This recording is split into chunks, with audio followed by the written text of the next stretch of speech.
Hey everyone, you're here with Mark Boutwell at perfectgardens.com. So if you have not checked out our zucchini zoodles dish, I highly recommend you check out that because that dish is actually where we talk about how to make your pesto. So let's go ahead and turn it on over to Sarah. Thank you, Mark. So what we have here is a 16-inch pizza dough. I just called the local pizza shop. It was $4 for a 16-inch dough. They said let it sit for 15 minutes before you use it, before I flour my surface, and then I'm gonna roll out the dough on some cornmeal. I'll sprinkle some cornmeal out so it doesn't stick. I'm also going to dice some peppers and some tomatoes, so it'll be like a roasted pepper and tomato pesto pizza. And since it's a kale basil pesto, there's going to be that little hint of kale in the flavor as well. So it's a kale basil pesto pizza with roasted peppers and tomatoes on top. And it's not vegan, actually. We're going to put some mozzarella cheese on it. But of course you can make it vegan. You can just load it up with veggies and pesto. And some people even make a cashew cream cheese as well, which is a vegan style cheese made out of cashews. So I'm excited to share this recipe with you. It's gonna be delicious and really easy. It probably will only take an hour. So we are making a kale basil pesto pizza with our leftover pesto that we made the other day with mozzarella cheese and topped with peppers and tomatoes. So what I did was I sliced a half of a pepper, and I also sliced some San Marzano tomatoes and put a little bit of olive oil in with that and just stirred it around. This way it gets roasted while it's in the oven and topped on top on the pizza.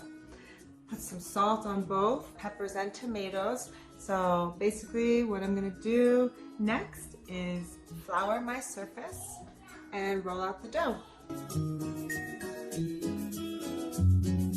So the first thing that I'm going to do, because we're gonna bake our pizza on a pizza stone, I'm going to preheat the oven on 450 degrees and put my pizza stone in the oven while the oven is heating up, and keep it in there for 30 minutes to get nice and hot before I put the dough on there to bake for about 10 minutes. And then I'll pull that dough out and then we'll put our toppings on the pizza. So our oven is preheating. I'm gonna leave the stone in there for about another 15 minutes, and the dough will be ready to bake for 10 minutes before I put the pesto and the toppings on. And as you can see, I used a rolling pin, and I started out with putting some corn flour down, some cornmeal down on some parchment paper to prevent some sticking and easier transfer from the parchment paper to the pizza stone, and that's why I use the parchment paper, and it also doesn't stick too. As you can see, I use some thumbing techniques and kneading techniques to spread the dough out. I use the rolling pin, and I used my thumbs a lot when I was kneading the dough and using my knuckles to help spread it. Now I just have to wait for the stone to heat up, and then we'll bake the dough for just 10 minutes, and then we'll do our toppings. And before you know it, we'll be enjoying some kale basil pesto pizza. After I preheated the oven to 450 degrees and heated the pizza stone up for 30 minutes, I transferred the pizza dough and on the parchment paper right onto the pizza stone that's all preheated straight into the oven, parchment paper and all, and I will let that bake for 10 minutes before we do our toppings.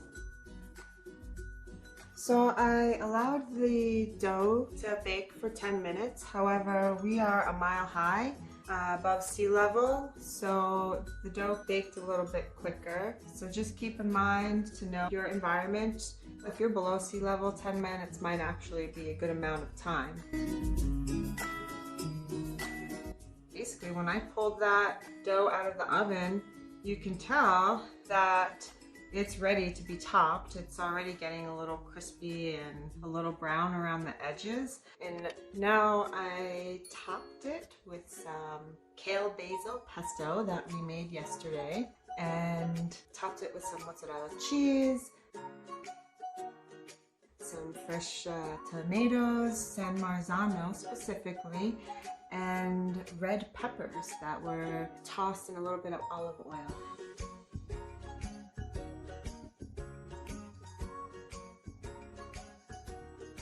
Now I'm going to place this in the oven for about 20 minutes. I also reduced the oven from 450 degrees to 425 degrees Fahrenheit, so the top of the pizza will melt and the crust won't get too overburned or too crispy.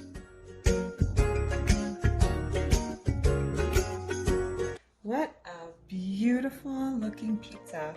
That looks so delectable, so yummy, and 15 minutes was a good amount of time for the consistency of a crispy crust that I enjoy.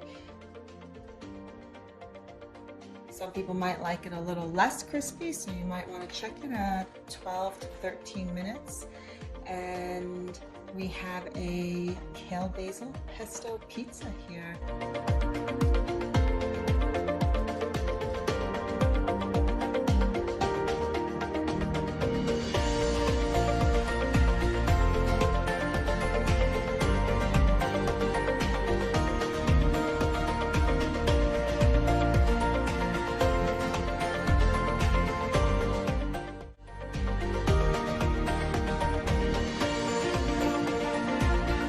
First step to making the pesto is to brown the pine nuts.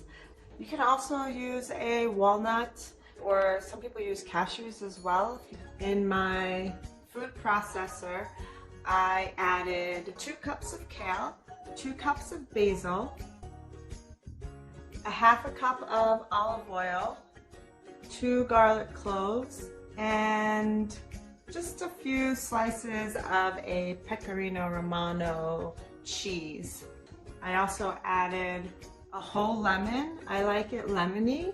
Finally, you can season it with some salt to taste as well. There's just so many things you can do with pesto. Basil, really good for your immune system, and there's just so many benefits to eating a fresh pesto. Kale as well is very high in vitamin K too.